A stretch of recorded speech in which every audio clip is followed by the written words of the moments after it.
हाँ भाई प्यारे बच्चों, 8वीं क्लास वालों अपनी रुचि राह निकालो। पाठ एक, क्या नाम है पाठ एक? सुभाषितानी। क्या है? सुभाषितानी। पिछले साल भी पढ़ाया था, 7वीं में भी सुभाषितानी नाम था। सुभाषितानी का अर्थ क्या है भाई? सु मैंने अच्छा, अच्छा या सुंदर या बढ़िया या कुछ भी कहो भाई। भाषित होता बोलना, वचन। बोलना भी कह सकते हो, वचन भी कह सकते हो। तो क्या बन गया? अच्छे वचन या सुंदर वचन या मधुर वचन।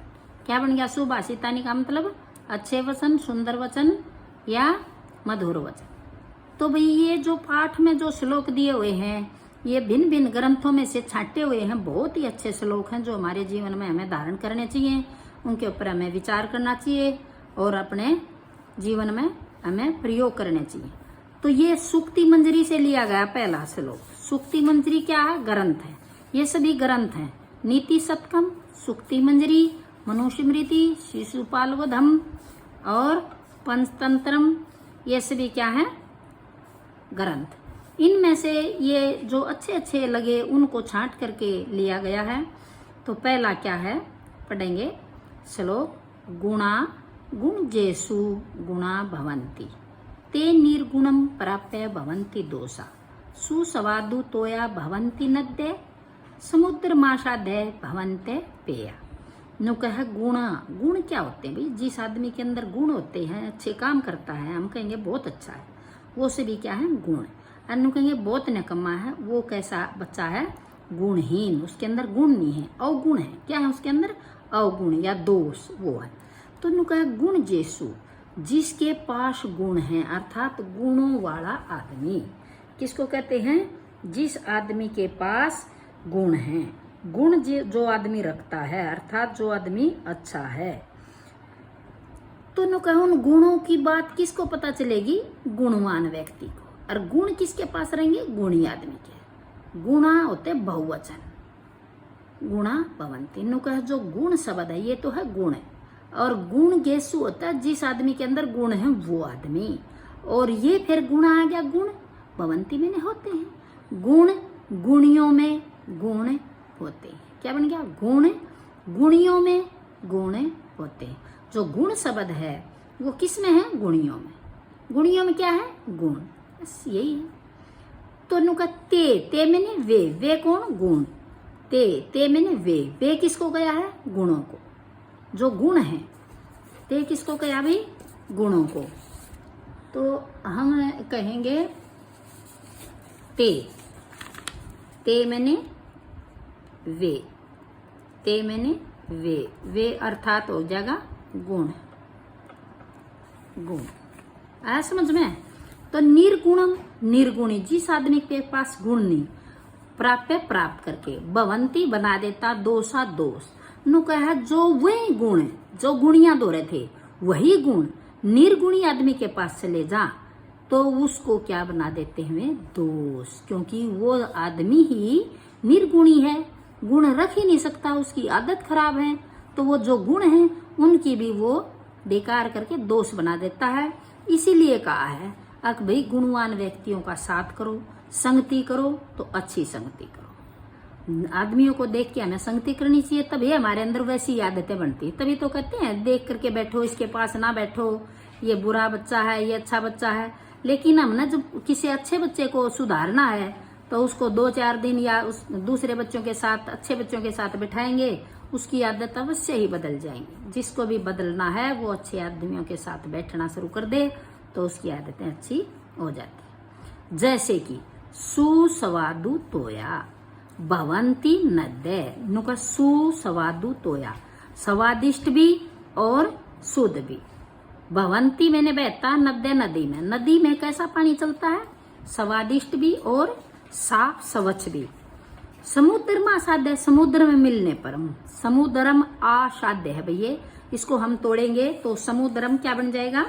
समुद्रम बन गया। ये मैं का हलंत आ जाएगा, मैं में से असाध्य। असाध्य मैंने मिलकर, समुद्रम है ना, समुद्र में क्या बन जाएगा? समुद्र में मिलकर। भवन्ते पेया, पीने योग्य, ए पेया। भवन्ते ए बन जाएगा ए पेया।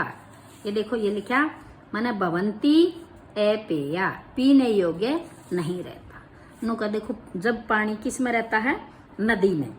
जब तक पानी नदी में रहता है स्वादिष्ट जल देती है, वह में कैसा जल देती है? स्वादिष्ट। और जब वही नदी का जल समुद्र में मिल जाता, सदे में मिल जाता है, भवन्ते अपेया। कैसा हो जाता है? भवन्ति अपेया। कैसा बन जाता है? पीने योग्य नहीं रहता, खारा बना देती है। सुना होगा सबने। तो जिस प्रकार वो पानी को समुद्र बदल देता है, ऐसे ही निर्गुणी व्यक्ति भी उन गुणों को बदल कर उनके भी क्या बना देते हैं? दोष बना देते हैं। इसलिए बच्चों, तुम्हें क्या करना है? निर्गुणी बच्चों के साथ नहीं रहने हैं। जो अच्छे बच्चे नहीं हैं उनके साथ नहीं रहना है। जो अच्छे बच्चे हैं उनकी संगति करोगे तो आगे बढ़ोगे। तो क्या करना है तुम्हें? बच्चों को देख करके, चुन करके उनके पास जाना है। क्या क्या मतलब है? नो का गुणी व्यक्ति के महत्व को गुणवान व्यक्ति जानेगा। और आगे क्या समझा रहा है ये तुम्हें? दुष्ट व्यक्ति से मिलकर क्या करोगे? गुणी व्यक्ति भी दुष्ट हो जाता है। नो का दुष्ट व्यक्ति दूर बैठोगे तो तुम भी दुष्ट हो जाओगे, गुणी दूर बैठोगे तो गुणवान बन जाओगे। क्यों? क्योंकि जिस प्रकार समुद्र में जब नदी का पानी मिल जाता है तो पीने योग्य नहीं रहता, और जब नदी के पास रहता है तो वही पानी कैसा है? स्वादिष्ट, मीठा, अच्छा, पीने योग्य है। समझ में आ गई? तो इस तरह हमें ये करना है। दूसरा श्लोक देखोगे, साहित्य संगीत कला विहीन साक्षात पशु पूंछ विषाण हीन तीर्णम ने खादनपि जीवमाने तद भाग देयम परम पशु नाम। नु कह भाई क्या समझाया इसने? नु कह साहित्य, साहित्य के बिना, संगीत के बिना और कला के बिना, साहित्य के बिना, संगीत के बिना और कला के बिना कोई भी जो मनुष्य है वो पशु के समान है। कैसे पशु के समान? पूंछ विषाण, विषाण सींग, पूंछ पूंछ, जिसकी पूंछ और सींग ही न मैंने बिना, बिना पूंछ और सींग के पशु के समान है। क्या कहा? साहित्य संगीत और कला से जो रहित आदमी वो सींग और पूंछ के बिना साक्षात क्या है? वो पशु है। साक्षात मैंने सही कतिन्यो पानो पशु है। बस उस आदमी का क्या नहीं है? पूंछ नहीं है, सींग नहीं है। इन तीन चीजों का जिस आदमी को ज्ञान नहीं, इसलिए बच्चों साहित्य का ज्ञान रखो। साहित्य क्या है? जो हमारे इनमें बुकों में दिया हुआ है ये सभी क्या है? साहित्य। संगीत क्या? गाना बजाना कुछ तो आना चाहिए। कला हर चीज की, लिखाई की, बोलने की, लिखने की, घर में सामान रखने की, बैग जचाने की, कॉपी सजाने की, ये सभी क्या है? कला है। ठीक है? ये कला घर में भी कुछ सामान जचाना, कुछ भी हो सकती, हर चीज क्या है? कला। तनु का जब जिस आदमी ने इन तीनों चीजों का ज्ञान नहीं है तो वो बिना पूंछ वाला और बिना सींग वाला क्या है? पशु ही है। तनु का वह घास न खाते हुए, तृणम होता घास न में नहीं, खादन अपी खाते हुए, वह घास न खाते हुए क्या है भाई? जीवित है। क्या है ये? जीवन जीवित है। यह तद भाग देम, तद में तद का अलग करेंगे तो तत् हो जाता है। तत् भाग देम, तत् मैंने यह तो भाग्य है। किसका? पशुओं का। यह तो पशुओं के लिए सौभाग्य की बात है कि वो घास नहीं खाता।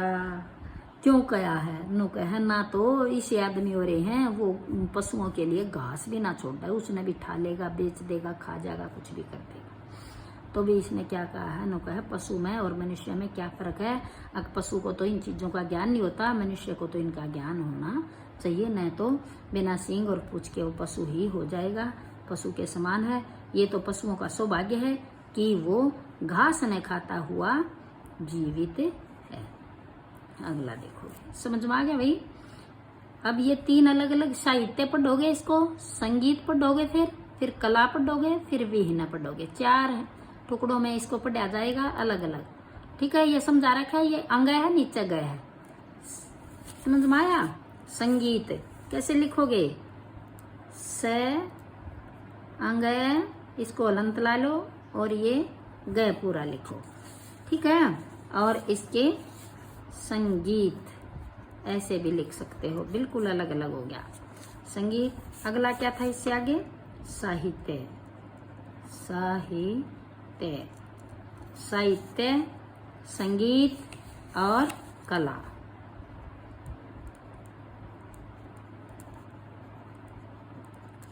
ये 3 चीजें हैं। आगे समझ में? अगला देखोगे भाई, कोई भी समझ में ना आए, कोई शब्दार्थ कोई पढ़ना ना आए तो पूछ लोगे, ठीक है। डिफिकल्टी जो भी आए तुम्हें किसी भी चीज में, वो मेरे से दोबारा ले लेना या कभी भी पूछ लेना भाई।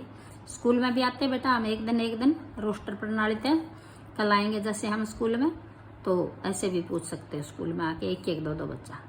लुब्धस्य नश्यति यश्य पिशुनश्य मैत्री नष्ट करियश्य कुलम अर्थ परश्य धर्म विद्याफलम वैसनीन कृपणश्य सौख्यम राज्यम परमत सचिवश्य नाराधिपश्य। क्या कहा है? नो कहा इसने इस श्लोक में, नो कहा जो लोग चुगली करे है, लोभी है, आलसी है, कंजूसी है आदि, इनसे होने वाली हानियों के विषय में इसमें बताया गया है। अगर जो ये लोभी हैं, चुगलखोर हैं, इन तक क्या क्या हमें नुकसान होता है। इसलिए जब इसको तुम पढ़ोगे तुम्हें पता होना चाहिए हमें ये चीजें नहीं करनी चाहिए। इससे क्या पता चला बेटा? अगर हमें गुणी व्यक्ति के पास बैठना चाहिए, निर्गुणी के पास बैठना नहीं चाहिए, अर्थात उसकी संगति नहीं करनी चाहिए। इससे क्या पता चला? हमें ज्ञान होना चाहिए किसी भी चीज का हो, चाहे हम संगीत में हो, चाहे हम डांस में हो, कोई भी कला आती हो, हमें किसी चीज की साहित्य का ज्ञान हो, किसी के बारे में बोल सकते हो, इन चीजों का ना, तो ये कोई भी हमें इनका एक भी चीज नहीं होगी तो हम किसके समान हो जाएंगे? पशु के।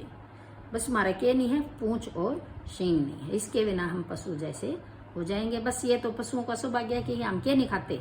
तृणम। तृण मैंने घास। अगर घास खाएंगे तो पशुओं को और नुकसान हो जाएगा तदभाग। तो ऐसे ही अगला है, हमें ये चीजें नहीं करनी चाहिए, इसलिए समझाया है। लुब्धस्य होता लोभी, नश्यति नष्ट होता है, यस्य मैंने यश। नो का जो लोभी आदमी लोभ करता है उसका यश नष्ट हो जाता है। पीसु नश्य चुगलखोर, पीसु नश्य चुगलखोर, मैत्री मित्रता। जो चुगलखोर है उसकी मित्रता ही नष्ट हो जाती है, क्योंकि कभी न कभी अपने मित्र की भी किसी और जा कुछ कहा होगा, फिर वो मित्र नाराज हो जाए। नष्ट करिए शय, करिए होता ना करने वाले का, नष्ट नष्ट शय काके की होता है, छठी विभक्ति होती है। कुलम में से ए निकाल लेंगे, अर्थ परशय। अब इसको फिर करोगे, कुलम, कुलम मैंने कुल परिवार, और फिर क्या है? अर्थ, फिर क्या है? परशय। ठीक है, क्या बन गया इसका? कुलम अर्थ परशय। कुलम मैंने परिवार, इसकी गल्या कुलम तक आएगा बस। नो कहा जो ना काम करता है, नए काम करने वाले का कुल ही नष्ट हो जाता है। ये परशय अगला चलेगा भाई, ठीक है। इस तक पिछले में, ये अगले में। अर्थ परशय धर्म है, इसकी गल क्या चलेगा? धर्म है। नो कहा अर्थ होता पैसा, धन दौलत। परशय मैंने दूसरे का, जो दूसरे के पैसे का लालच करता है, लोभ करता है, उसका क्या नष्ट हो जाता है? धर्म। क्या नष्ट हो जाता है बेटा? धर्म।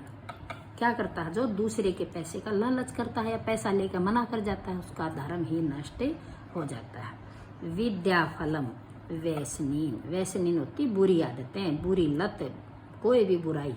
विद्या का फल उसे नहीं मिलता जिसके अंदर बुरी आदतें होती हैं। विद्या जब मिलेगी जब वो आदमी साफ स्वच्छ और स्पष्टवादी होगा, कोई कपट नहीं होएगा, उसके अंदर छल कपट नहीं होगा, ठीक है, कोई भी बुरी आदत नहीं होगी।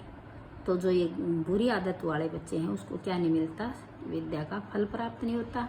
कृपण से सौख्यम, जो कंजूस, कृपण से मैंने कंजूस, सौख्यम मैंने सुख। कंजूस आदमी हमेशा तब नवेरा पैसे जोड़ने में लगा रहे, आज ये हो गया, ये हो गया, ना ये नहीं लेना, वो नहीं लेना, तो उसको सुख लेना नहीं, ना किसी को लेन देना। नुका कृपण से कंजूस को सौख्यम सुख नहीं मिलता। राज्यम परमत सचिव से नराधिपस्य, नराधिपस्य था राजा का। परमत होता मत वाला या मूर्ख, जो मंत्री होगा।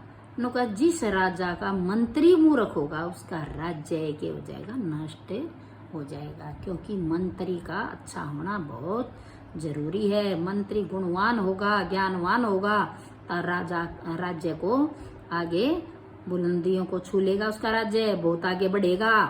अच्छी अच्छी काम करेगा, लोगों को पैसा बढ़ाएगा, लोगों को नौकरी देगा।